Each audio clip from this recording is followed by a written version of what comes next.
ലുക്കിൻ്റെ കാര്യത്തിൽ വലിയ മോൺസ്റ്റർ ഒന്നും അല്ലെങ്കിലും വർക്കിൻ്റെ കാര്യത്തിൽ പഴയകാല മോട്ടോ ഡിവൈസുകളുടെ പ്രതാപം ഓർമ്മിപ്പിക്കുന്ന രീതിയിലാണ് മോട്ടോ E7 Plus പെർഫോം ചെയ്തത്, പ്രത്യേകിച്ച് ക്യാമറ ഡിപ്പാർട്ട്മെൻറ്റിൽ. ഈ വീഡിയോ കണ്ടു തരുമ്പോഴേക്കും നിങ്ങൾക്കാണെങ്കിൽ ഒരു സംശയം വന്നു പോകും, മോട്ടോ തിരിച്ചു വരികയാണോ? എന്തുകൊണ്ടാണ് ഞാൻ അങ്ങനെയൊക്കെ പറഞ്ഞത്? ഈ വീഡിയോയിൽ വ്യക്തമായിട്ടുള്ള ഉത്തരവുണ്ട്. ഇത് നിങ്ങളുടെ സ്വന്തം ചങ്ങായി ഹാരിസ്, നിങ്ങൾ കണ്ടുകൊണ്ടിരിക്കുന്നത് ആർക്സ് ടെക് എഡ്യു. ഈ ചാനൽ നിങ്ങൾ ആദ്യമായിട്ട് കാണുകയാണെങ്കിൽ ദയവ് ചെയ്ത് ഞങ്ങൾ ചെയ്ത മറ്റ് വീഡിയോസ് നോക്കുക. നിങ്ങൾക്ക് ഉപകാരപ്പെടും എന്ന് തോന്നുന്നുണ്ടെങ്കിൽ സബ്സ്ക്രൈബ് ചെയ്യാൻ മറക്കണ്ട. മോട്ടോ E7 എടുക്കാൻ പ്ലാൻ ചെയ്യുന്നവർക്ക് ഈ വീഡിയോ ഷെയർ ചെയ്യുകയാണെങ്കിൽ അവർക്കും ഉപകാരമായേനെ. ആദ്യമേ ബേസിക് സ്പെക്സിൽ നിന്ന് തുടങ്ങാം. 48 മെഗാപിക്സൽ f1.7 അപ്പേച്ചറുള്ളൊരു പ്രൈമറി ക്യാമറയാണ് ഈ ഡിവൈസിൻ്റെ പിൻഭാഗത്തുള്ളത്. മറ്റേ ക്യാമറ കണ്ടോ, അത് 2 മെഗാപിക്സൽ ഡെപ്ത് സെൻസറാണ്. ബേസിക്കലി നമുക്കത് ഇൻഡിപെൻഡൻ്റ് ആയിട്ട് ഉപയോഗിക്കാൻ പറ്റത്തില്ല. ഇനി സെൽഫി പർപ്പസിനായിട്ട് 8 മെഗാപിക്സൽ f2.2 അപ്പേച്ചറുള്ള ഒരു ക്യാമറയും നൽകിയിട്ടുണ്ട്. ഈ ഡിവൈസിൽ റൺ ചെയ്യുന്നത് കോൾകോം സ്നാപ്ഡ്രാഗൺ 460 എന്ന ചിപ്സെറ്റാണ്. ഈ ചിപ്പിൽ ഉപയോഗിക്കുന്ന ISP സ്നാപ്ഡ്രാഗണിൻ്റെ തന്നെ സ്പെക്ട്ര 340 എന്ന ISP ആണ്. സോ വളരെ പവർഫുൾ ആയിട്ടുള്ള ISP ആണ്. ഇതിൻ്റെ പെർഫോമൻസിനെ കുറിച്ച് ഞാൻ പറയാം. അതിന് മുന്നേ ഇതിൽ ഉപയോഗിച്ചിരുന്ന സോഫ്റ്റ്വെയറിനെ കുറിച്ചും കുറച്ച് കാര്യങ്ങൾ നിങ്ങൾ അറിയേണ്ടതുണ്ട്.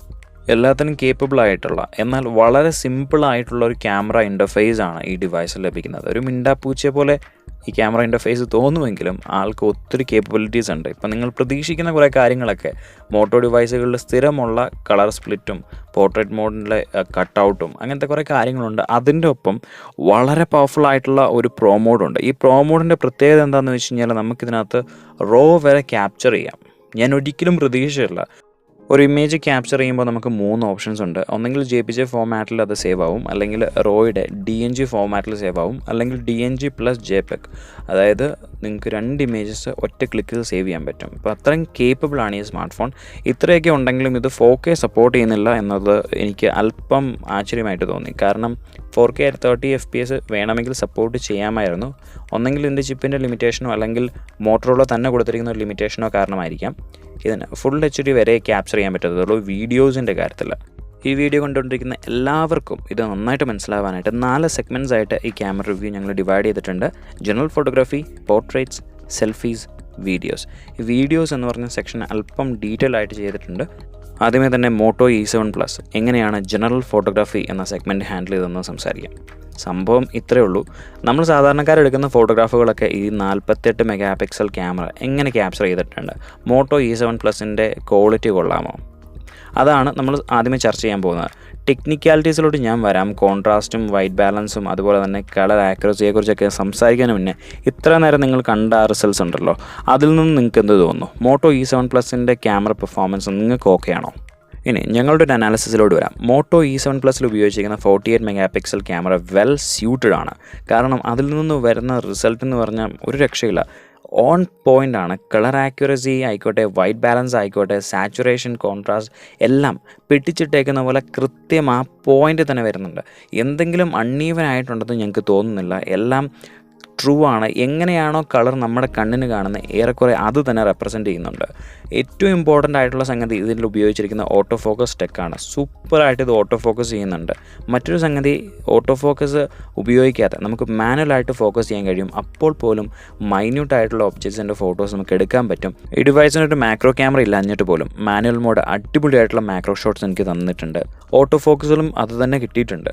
എൻ്റെ ഓവറോൾ ഇവാലുവേഷൻ ഇതാണ്. പൊന്നുമച്ചാനെ, നിങ്ങൾ ജനറൽ ഫോട്ടോഗ്രാഫി ആണ് എയിം ചെയ്യുന്നതെങ്കിൽ ഈ ഒരു ബഡ്ജറ്റിൽ ഇതിനേക്കാളും നല്ലൊരു ഡിവൈസ് വേറെ ഇല്ല. നാർസോ 20A ഉണ്ട്, അതിൻ്റെ ക്യാമറ റിവ്യൂ ഉടനെ ഉണ്ട്. അതിൽ കുറച്ച് കാര്യങ്ങളും കൂടെ ഞാൻ പറയാം. മോട്ടോയിലോട്ട് തിരിച്ചു വരികയാണെങ്കിൽ ഈ ഡിവൈസിന് ഒരു കളർ സ്പ്ലിറ്റ് ഓപ്ഷൻ ലഭിക്കുന്നുണ്ട്. അപ്പോൾ ഇതെന്താ സംഭവം എന്ന് ചോദിച്ചു കഴിഞ്ഞാൽ, നിങ്ങളൊരു കളർ ഫോക്കസിൽ കൊണ്ടുവന്നു കഴിഞ്ഞാൽ ആ കളർ ഒഴികെ ബാക്കി എല്ലാം ഗ്രേ സ്കെയിലായിട്ട്, അതായത് ബ്ലാക്ക് ആൻഡ് വൈറ്റ് ആയിട്ട് പോകും. ഇത് നിങ്ങൾക്ക് ചിലപ്പോൾ ക്രിയേറ്റീവായിട്ട് യൂസ് ചെയ്യാൻ പറ്റുന്ന ഒരു ഫിൽറ്റർ കൈൻഡ് ഓഫ് ഓപ്ഷനാണ്.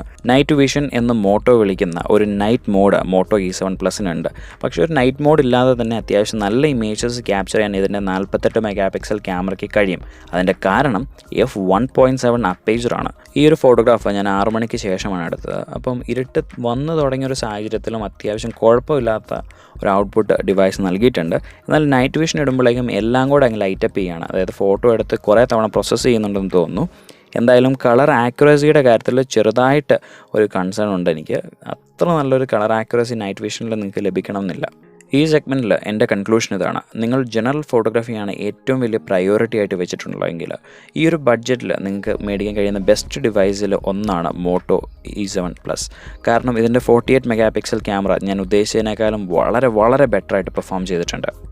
ഇനി പോർട്രേറ്റ് ഷോട്ട്സ് എങ്ങനെ ഉണ്ടായിരുന്നു പറയാം. മോട്ടോ G8 പവർ ലൈറ്റ് ഉപയോഗിച്ച എക്സ്പീരിയൻസിൽ നിന്ന് പറയുകയാണ്. തീർച്ചയായിട്ടും മോട്ടോ ഒത്തിരിയേറെ ഇമ്പ്രൂവ്മെൻറ്റ്സ് വരുത്തിയിട്ടുണ്ട്, എക്സ്പെഷ്യലി സോഫ്റ്റ്വെയർ ഡിപ്പാർട്ട്മെൻറ്റിൽ.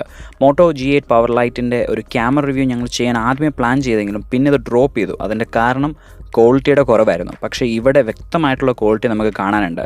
റിയർ ക്യാം പോർട്രേറ്റ് ഷോട്ട്സ് നല്ല അടിപൊളിയായിട്ടുണ്ട്. കളർ ആക്യുറേറ്റ് ആണ്. ഓവർ ബ്യൂട്ടിഫിക്കേഷനോ വെളുപ്പിയോ കാര്യങ്ങളോ ഒന്നുമില്ല.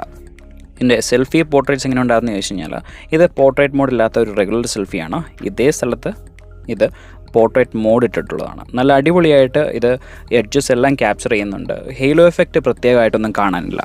ഓവറോൾ പോർട്രേറ്റ് മോഡ് എങ്ങനെ ഉണ്ടായിരുന്നു ചോദിച്ചു കഴിഞ്ഞാൽ അടിപൊളിയായിരുന്നു.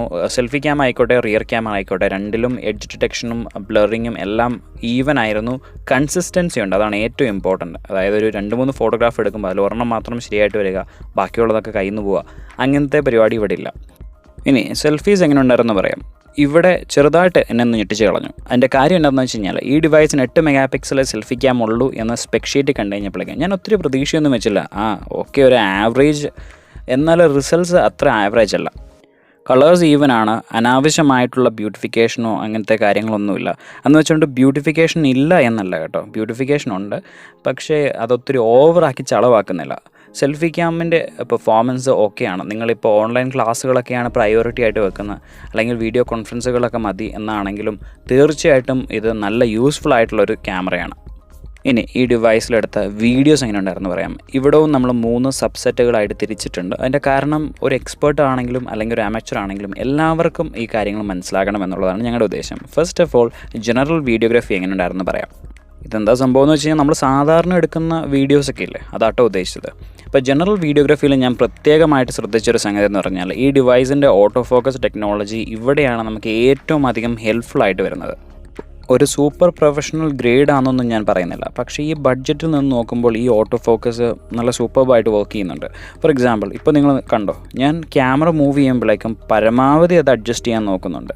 പക്ഷേ ചെറിയൊരു കൺസേൺ എനിക്കുള്ളത് എന്താണെന്ന് വെച്ച് കഴിഞ്ഞാൽ സ്റ്റെബിലൈസേഷനാണ്. ഈ ഡിവൈസിന് ഇലക്ട്രോണിക്കൽ ഇമേജ് സ്റ്റെബിലൈസേഷൻ ഉണ്ടാവാം, പക്ഷേ അത് അത്ര നന്നായിട്ട് വർക്ക് ആവുന്നില്ല. ഒപ്റ്റിക്കൽ ഇമേജ് സ്റ്റെബിലൈസേഷൻ നമ്മൾ ഈ ബഡ്ജറ്റ് പ്രതീക്ഷിക്കുന്നുമില്ല. സ്റ്റെബിലൈസേഷൻ അല്പം കൂടെ നന്നാക്കാമായിരുന്നു. ആ കാര്യത്തിൽ റിയൽമിയൊക്കെ കുറച്ചും കൂടെ ബെറ്ററാണ്. ഇനി ഈ ഡിവൈസിന് സ്ലോമോ ഉണ്ട് അവിടെ, പക്ഷേ അതൊരു വലിയ കുറവാണ്. കാരണം ഒരു പേരിന് മാത്രമുള്ള സ്ലോ മോഷനാണ്, അതിൽ നിന്ന് ഒത്തിരി പ്രതീക്ഷിക്കരുത് കേട്ടോ. ഇനി വ്ളോഗിങ് ഷോട്ടുകൾ എങ്ങനെ ഉണ്ടായിരുന്നു പറയാം അടുത്ത സെഗ്മെൻറ്റിൽ. നിങ്ങൾ തന്നെ ജഡ്ജ് ആയിക്കോളൂ, നിങ്ങളുടെ വേർഡിക്റ്റ് താഴെ കമൻറ്റായിട്ട് എഴുതുക. എല്ലാവർക്കും നമസ്കാരം. ഇത് മോട്ടോ E7 പ്ലസിൻ്റെ സെൽഫി ക്യാം ഉപയോഗിച്ചെടുക്കുന്ന ഒരു വ്ളോഗിങ് ഷോട്ടാണ്. നോർമൽ സൗണ്ടിൽ സംസാരിക്കുന്നു, നോർമൽ സ്പീഡിൽ നടന്നുകൊണ്ടിരിക്കുന്നു. അതുപോലെ തന്നെ ആംബിയൻ നോയ്സ് ഒക്കെ ഉണ്ട്, ഒരു റോഡാണ്. സോ ഓവറോൾ ക്വാളിറ്റി എങ്ങനെയുണ്ട്, സ്റ്റെബിലൈസേഷൻ എങ്ങനെയുണ്ട്, നിങ്ങളുടെ അഭിപ്രായങ്ങൾ താഴെ കമൻറ്റ് ഇട്ട് മെൻഷൻ ചെയ്യുക. ഓൾസോ നിങ്ങൾ ശ്രദ്ധിക്കേണ്ട ഒരു സംഗതി എന്ന് വെച്ച് കഴിഞ്ഞാൽ എൻ്റെ സ്കിൻ ടോൺ എങ്ങനെയാണ് പ്രോപ്പറായിട്ട് റെപ്രസെൻറ്റ് ചെയ്തിട്ടുണ്ടോ, അതുപോലെ തന്നെ വോയിസ് എങ്ങനെയാണ് ക്യാപ്ചർ ചെയ്തിരിക്കുന്നത്. Thank you. ഇനി ട്രാവൽ യൂട്യൂബേഴ്സ് എന്നോട് എപ്പോഴും റിക്വസ്റ്റ് ചെയ്യുന്ന ഒരു സംഗതിയാണ് മൂവിങ് ഷോട്ട്സ് എങ്ങനെ ഉണ്ടെന്ന് ടെസ്റ്റ് ചെയ്യണമെന്ന്. അത് ഇവിടെ ടെസ്റ്റ് ചെയ്തിട്ടുണ്ട്, അത് അത്ര നന്നായിരുന്നില്ല. നമ്മളിത് പ്രതീക്ഷിച്ചതാണ്, പക്ഷേ അല്പം കൂടെ മോട്ടോയ്ക്ക് നന്നാക്കാമായിരുന്നു. മോട്ടോ 1 ആക്ഷനൊക്കെ ഉപയോഗിച്ചൊരു വ്യക്തി എന്ന നിലയിൽ മോട്ടോയ്ക്ക് എത്രമാത്രം സോഫ്റ്റ്വെയർ വൈസ് ഇമ്പ്രൂവ് ചെയ്യാൻ പറ്റുമെന്ന് നമുക്കറിയാം. ബട്ട് ഇറ്റ്സ് ഓക്കെ, ഈ ഒരു ബഡ്ജറ്റിൽ ഓക്കെയാണ്. പക്ഷേ സ്റ്റെബിലൈസേഷൻ്റെ കാര്യത്തിൽ എല്ലാം കയ്യിൽ നിന്ന് പോയി. ഓവറോൾ എനിക്ക് തോന്നുന്നത് ഇത്രയേ ഉള്ളൂ. ഇതൊരു കുട്ടി പിക്സൽ ഡിവൈസാണ്, പാവപ്പെട്ടവൻ്റെ പിക്സൽ എന്നൊക്കെ വേണേൽ പറയാം. 9,000 രൂപയ്ക്ക് എത്രയൊക്കെ ഓഫർ ചെയ്യാൻ പറ്റുന്നുണ്ടോ അതെല്ലാം ഓഫർ ചെയ്തിട്ടുണ്ട്. ജനറൽ ഫോട്ടോഗ്രാഫി, ജനറൽ വീഡിയോഗ്രാഫി, ഇത് രണ്ടുമാണ് മെയിനായിട്ട് നിങ്ങൾ ഫോക്കസ് ചെയ്യുന്നതെങ്കിൽ തീർച്ചയായിട്ടും മോട്ടോ E7 നിങ്ങൾക്ക് എടുക്കാൻ കഴിയുന്നൊരു സ്മാർട്ട് ഫോൺ തന്നെയാണ്. ഇത്രയും കാര്യങ്ങളായിരുന്നു ഞങ്ങളുടെ ഒബ്സർവേഷൻ. ഇതുപോലെ പുതിയൊരു വീഡിയോ ആയിട്ട് നാളെ നിങ്ങളെ കാണുന്നവരെ ഇത് നിങ്ങളുടെ സ്വന്തം ചങ്ങായി Haris signing off for now.